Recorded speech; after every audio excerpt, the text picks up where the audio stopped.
Here, bound and determined finished carpentry. Hope everybody's having a wonderful day. Nothing but amazing opportunities and blessings ahead of us. Gotta thank the Lord that we got to wake up to another day and get another shot at this thing called life. Anyways, right now I'm going to be going into a mortise. I thought it'd just be kind of cool. You guys could kind of check it out. I got my jig essentially set up. I was going to do, try to do a video of setting up the jig, but my production levels just aren't there yet, so you know, I need some better, like a little bit more equipment to kind of get it so it's not all bouncy all over the place. Oh, quick tip, because as I was doing the other video, make sure when you put your jig on, it's not upside down. So remember that, because I just did it. So anyways, I got a table leg right now, and there's going to be a, you know, the bottom stretcher that runs from leg to leg for stability. I'm going to mortise that out, right?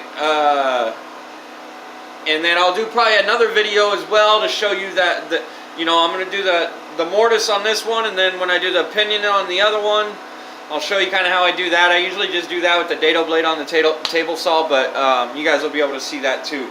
And then I'll show you the finished product too, but it's probably going to have to be like a two-part video. So for right now, I'm just going to show you this one. Jig set up, ready to go.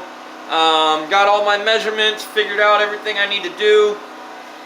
Maybe it would be cool to go into more depth about the jig and how I make the jig and all that, but like I said, it's difficult without proper equipment where I can kind of be hands-free and the camera's not all over the freaking place and you guys aren't getting seasick watching me trying to, you know, flip the camera, unflip the camera.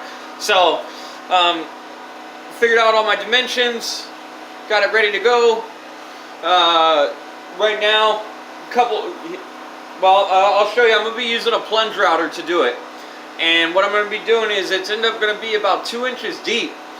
But especially like this is like reclaimed oak, and this stuff's, it's rock hard. So if you're gonna be doing any sort of mortising or whatever, I always recommend doing it in multiple passes. You don't want to A, burn out your router, B, break the bit, dangerous, C, dull your bit real quick if you try to take too much at once, and it's dangerous. You know, you try to take too much and it'll grab and it can throw it on you. So always make sure that everything's like clamped down, locked down, however you got to do it. You don't want anything loose when you're doing it. You don't want any movement. So the jig I made it, you'll see there's a stop up and down, and then I made it a 1/4 inch wider than my plate because I wanted a 1 inch mortise. So the bit's 3/4, so I got to go 1/4 inch bigger for me to get my 1 inch. Anyways, here it goes. Kind of show you, give you a. Hopefully we can get a good angle on it. It's gonna take a second. I know. Sorry about the. You guys are probably getting sick again. I think that's pretty good. So, like I said, there's my jig. It's clamped down, ready to go. You'll see here, there's my 1 inch that I can move, and then this is going to be the length that I wanted. So I'll double check that length real quick, make sure it's 3 1/4, and there we go. So that means that I'm going to have 3 1/4 inch long mortise by 1 inch wide, and we'll see how it goes.